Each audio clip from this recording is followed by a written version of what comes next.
Hip-hop was born in New York, spread through the West Coast, and carved its own lane in the Midwest. But in the early 1990s, a new voice was rising from the South, a voice that was dismissed, doubted, and often overlooked. That voice belonged to two teenagers from Atlanta, two kids with opposite styles, but with the same vision, to prove that the South has something to say. André 3000 and Big Boi didn't just represent Atlanta, they redefined hip-hop itself. Over 6 groundbreaking albums, OutKast fused funk, jazz, gospel, soul, and futuristic sounds into a catalog that both Southern and universal. They were bold enough to challenge rap boundaries and talented enough to dominate the charts while doing it. This is the story of OutKast, from the early days in Atlanta to their rise as one of the greatest hip-hop duos of all time. This is a story of innovation, risk, and legacy. This is the greatness of OutKast.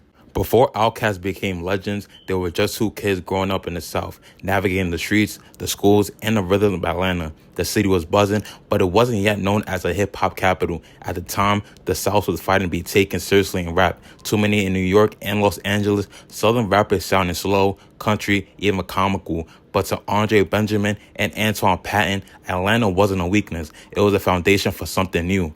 Andre, later known as André 3000, was born in Atlanta in 1975. A quiet kid with an artistic streak, he loved drawing, skateboarding, and absorbing every sound around him.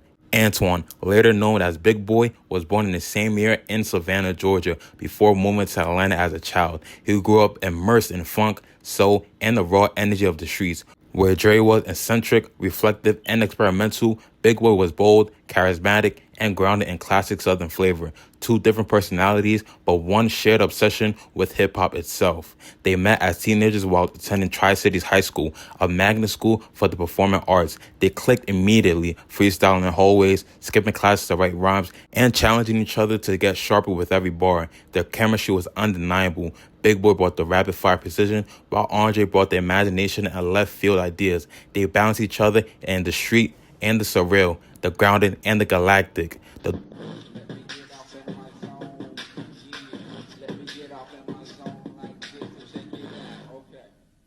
Okay, see, in 1993, but no, it's 1994. See, I don't get in the notes to all you hoes, y'all know. I usually go to SWD and I got my gap for the niggas who want to trouble me. So, bad enough for like you wanna shrink.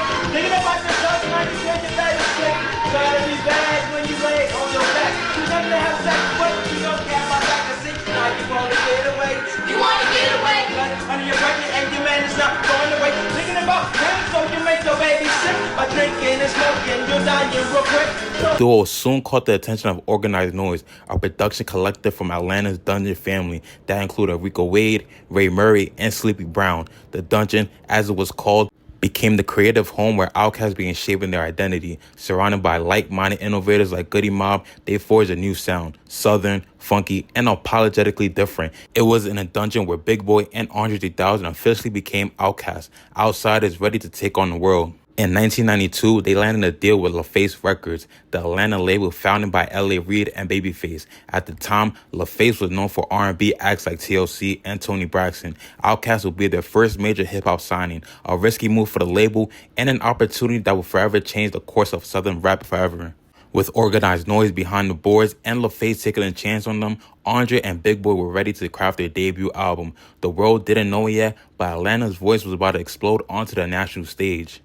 On April 26 of 1994, OutKast released their debut album, Southernplayalisticadillacmuzik. It was more than just a rap record. It was a declaration of identity. At a time when the South was dismissed by the industry, this album announced that Atlanta had its own stories, its own slang, and its own rhythm. The sound was crafted by Organized Noise, whose blend of live instruments, deep bass, and gospel teen funk gave OutKast a backdrop that was both southern and futuristic. The lead single, Players Ball, started as a Christmas track for LaFace Records' holiday compilation, but instead of jingles and sleigh bells, OutKast flipped it into a southern anthem, smooth, funky, and apologetically ATL. This single became a surprise hit, reaching #1 on the Billboard's rap chart almost overnight. OutKast had put Atlanta on the hip-hop map. The album wasn't just about beats and flows, it carried messages. On tracks like Get Up and Get Out, featuring CeeLo, the group pushed past stereotypes of Southern rappers. Instead of glorifying crime or luxury, they rapped about ambition, self-discipline, and the struggles of young black men trying to rise above their environment. It showed a level of maturity that surprised critics and fans alike. But even as OutKast stardom rose, the industry wasn't ready to embrace the South. At the 1995 Source Awards in New York, when OutKast had won Best New Rap Group, they were booed by a hostile crowd. In that moment, André delivered a line that would become legendary. OutKast. But it's like this though. I'm tired of folks, you know what I'm saying? Them closed-minded folks, you know what I'm saying? It's like we got a demo tape and nobody want to hear it, but it's like this, the South got something to say. That's all I got to say. That one sentence didn't just defend OutKast, it became a rallying cry for Southern hip-hop as a whole. Southernplayalisticadillacmuzik went gold, and OutKast proved that the South could sell records, win awards, and demand respect. For Atlanta, this was a turning point. The South finally had a national spotlight, and OutKast was holding the mic. With their debut album, OutKast had planted a flag and planted their seeds in the industry, but this was only the beginning. Their next album would take them far beyond the streets of Atlanta and straight into another dimension. On August 27th of 1996, OutKast released his second album, ATLiens, an album that would change the direction of their career and redefine what Southern hip-hop could sound like. Gone was the pearly, funk-driven Southern playalistic Cadillac music aesthetic. In its place, a darker, spacier, more introspective sound. They weren't just representing Atlanta anymore, they were representing the universe. The lead single, Elevators, Me and You, was both eerie and hypnotic. With his minimalist beat and an alien vibe, it became an instant anthem. The hook was simple, but the verses revealed growth. André and Big Boi were no longer just teenagers repping the South. They were artists reflecting on fame, ambition, and the weight of expectations. ATLiens was also marked the beginning of OutKast stylistic diversions. André 1000 began embracing a more eccentric, cosmic persona, experimenting with sound, philosophy, and fashion. Big Boi, on the other hand, kept his feet firmly on the ground, sharpening his storytelling with streetwise detail. Their contrast didn't pull them apart, it created a tension that pushed the music forward.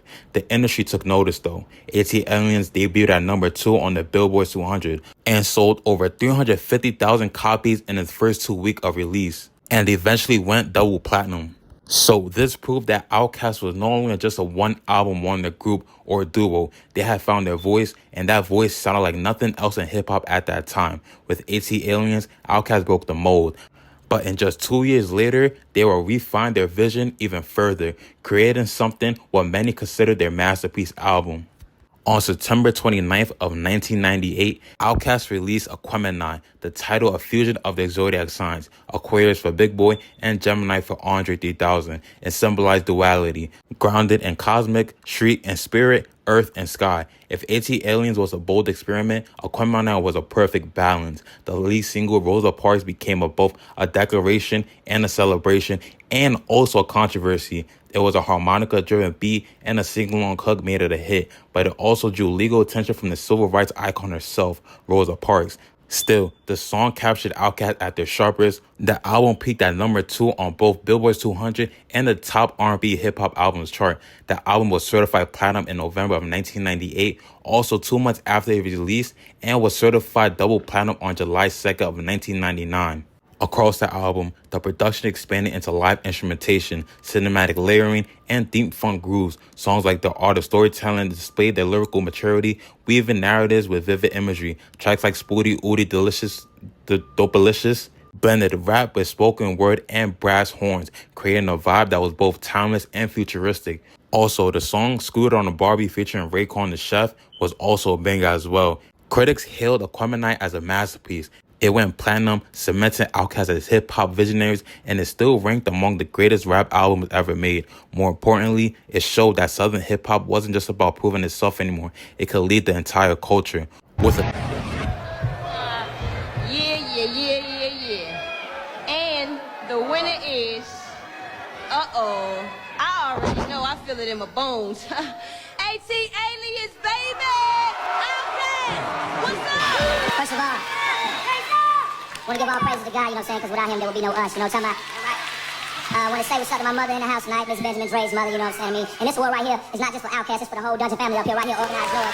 With Aquemini, OutKast had reached new creative heights. Their sound was evolving faster than anyone expected it to, and their next move would catapult them into superstardom.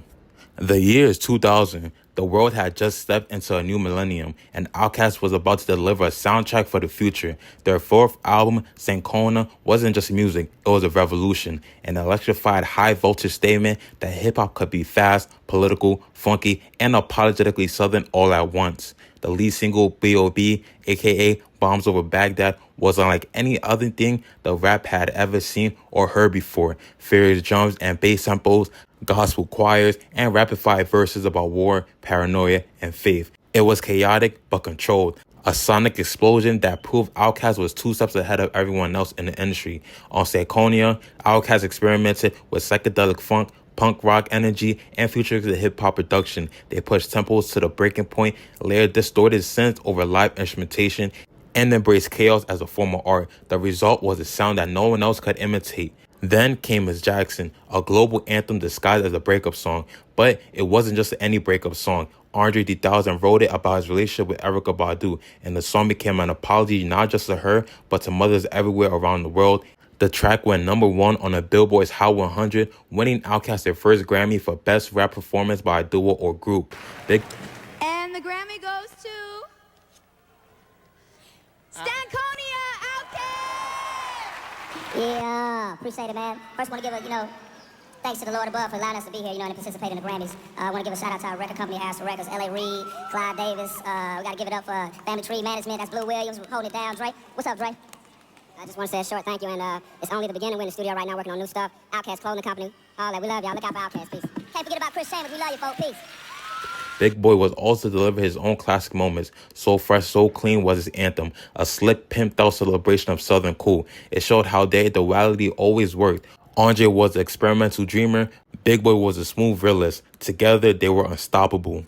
The album debuted at #2 on the Billboard 200 chart, selling over 530,000 copies in the first week. It's supported by 3 singles, Bombs Over Baghdad, Miss Jackson, and So Fresh, So Clean. So Stankonia was their commercial breakthrough. It sold over 5 million copies in the US alone, meaning it went 5 times platinum, won Best Rap Album at the 2002 Grammys, and pushed Southern hip-hop permanently into the mainstream spotlight. OutKast were no longer just Atlanta legends, they were global superstars.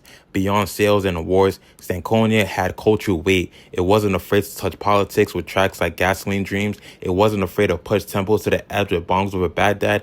And it wasn't afraid to bear emotional truth with Miss Jackson. The album redefined what hip-hop could sound like in the new millennium. With Stankonia, OutKast proved they weren't just ahead of the curve, they were bending it. Their next move would define every expectation as the duo took the boldest creative leap of their careers. By 2003, OutKast had already proven themselves as innovators, but with their 5th album, they aimed even higher. Speakerboxxx, The Love Below wasn't just a rap record, it was a cultural earthquake, a double album that let each member fully embrace his vision. Big Boi with Speakerboxxx, André 3000 with The Love Below. Together, they created one of the most successful hip-hop albums of all time. The idea was simple but bold. OutKast as a duo has always thrived out contrast. Big Boi was a ground hustler philosopher. André was an eccentric dreamer. Instead of blending their differences, they embraced them fully. 2 albums, 2 voices, 1 vision. On Speakerboxxx, Big Boi delivered a Southern rap clinic. It was a continuation of the funky-infused Dirty South tradition, polished to perfection. The standout single, The Way You Move, was pure ATL swagger, backed by the live horns and Big Boi's signature smoothness. The track hit #1 on the Billboard's Hot 100, proving Big Boi could hold his own spotlight. Elsewhere, songs like Ghetto Music fused frenetic electronic energy with gospel vocals, showing Big Boi's fearlessness and experimentation. His album was both a celebration of Atlanta and a statement of his lyrical sharpness. On the flip side, André 3000 abandoned rap almost entirely. The Love Below was a psychedelic journey through funk, jazz, soul, and pop. Hey Ya became a cultural phenomenon, not just a hit, but an anthem. It topped charts worldwide and became one of the most iconic songs of the decade. Roses was another standout track, theatrical, biting, and wildly creative. André wasn't just making music, he was blurring the line between performance art and pop stardom. Speakerboxxx, The Love Below didn't just dominate musically, it rewrote history. Speakerboxxx, The Love Below became OutKast's first #1 album on the US Billboard 200 chart. It sold over 500,000 copies in its first week and eventually went on to be certified diamond. The album sold over 6.5 million copies in the US alone and became one of the most best-selling rap albums of all time. At the 46th Annual Grammy Awards in 2004, the album won Album of the Year and Best Rap Album, becoming only the second hip-hop album ever to win the former. It also made OutKast the first duo in the chart's history to replace themselves at the summit. Furthermore, Hey Ya won the Grammy Award for Best Urban Alternative Performance. It cemented their legacy as more than hip-hop stars. They were cultural icons. But The Love Below OutKast! Congratulations. Thank you.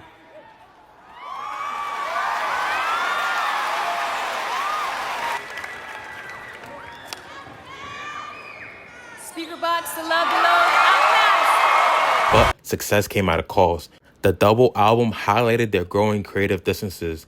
Big Boi was still rooted in hip-hop, while André 3000 seemed to be drifting further into other artistic roles. Though the album was still presented as OutKast, many wondered if the duo was still truly a duo. With Speakerboxxx, The Love Below, OutKast reached heights no other rap group had ever achieved before. But after conquering the charts and the Grammys, their journey will take a surprising turn into the world of Hollywood.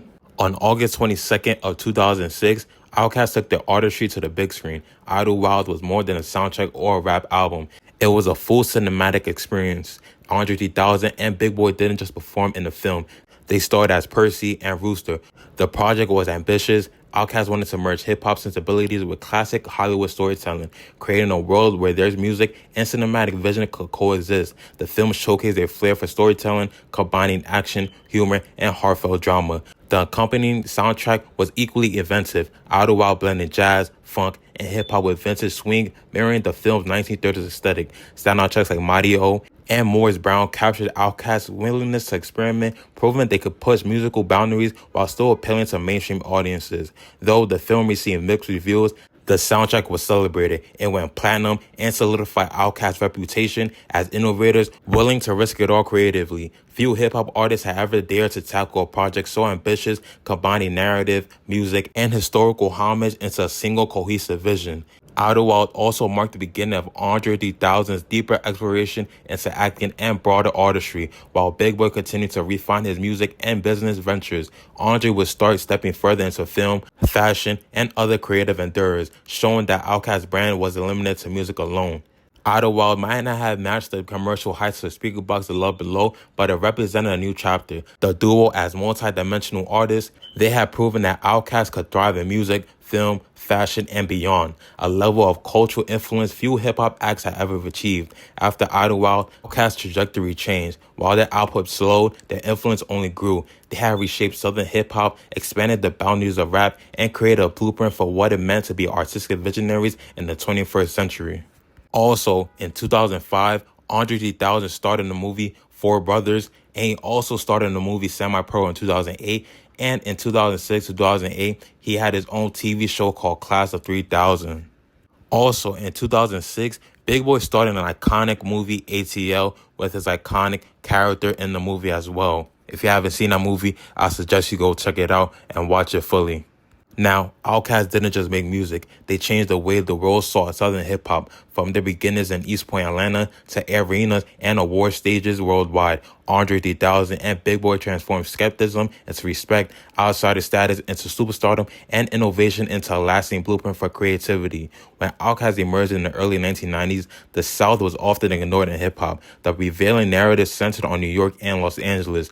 But that all changed with OutKast. With albums like Southernplayalisticadillacmuzik, ATLiens, and Aquemini, they proved that the South has stories to tell, a unique rhythm to share, and artistry that could rival any region. OutKast's impact goes far beyond sales. They redefined rap aesthetics, introduced unconventional song structures, fused genres, and expanded what hip-hop could be. Artists across generations cite André and Big Boi as major influences, not just for their lyrics, but for their fearlessness in blending music, fashion, performance, and art. Over their career, OutKast won 6 Grammy Awards, including Album of the Year for Speakerboxxx, The Love Below, cemented their place in hip-hop history. Their albums consistently push boundaries while achieving commercial success, a balance few artists can achieve. Even as their paths diverged, the duo's influence remained intertwined. André exploring acting, experimental music, and fashion. Big Boi focused on solo albums, collaborations, and his business ventures, yet the combined legacy as OutKast remains unmatched, a testament to collaboration, duality, and creative synergy. OutKast's greatness isn't just in the hits, the Grammys, or the sold-out arenas. It's in the risk-taking, the courage to defy norms, the willingness to explore new worlds, and the ability to speak authentically from Atlanta to the globe. They redefine what it means to be a hip-hop duo, a Southern artist, and a cultural force. The story of OutKast is a story of innovation, vision, and greatness. From East Point to the universe, from Players Ball to Hey Ya, they prove that art and courage can change music forever. This is the enduring legacy of OutKast.